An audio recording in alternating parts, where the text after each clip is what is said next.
Today I saw a curious thing, a man high in virtue dressed as a king. But this man had no robes or crown on his head. He wore tattered rags and smelt of the dead. So what, pray tell, gave this man such esteem? It was not in his figure, it could not be seen, unless one were to look deep in his eyes. Then they would see the ruler inside.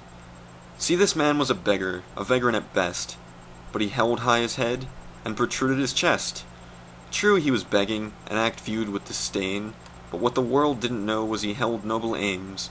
See, every day this man would collect quarters and dimes. He'd search through dumpsters, immersed in their grime, and from the filth and deeds so mundane, he pooled all his scraps and gathered his change. And with all his spoils he did something strange. He achieved a status few men can obtain. Every day he walked into a store and bought all the roses that he could afford. And with the roses held close to his chest, he'd scan the cold sidewalks for people distressed. Whoever he spotted with a look of distaste, he handed a rose with a smiling face. Seeing this happen, I approached the king, and asked him why would he do such a thing. I tried to be subtle, I didn't want to be rude, but I politely asked him why he didn't purchase food. Instead of spending money on gifts for strangers, why not stay healthy and avoid famish danger? The man turned to me and gave a great sigh. I'll never forget that look in his eyes.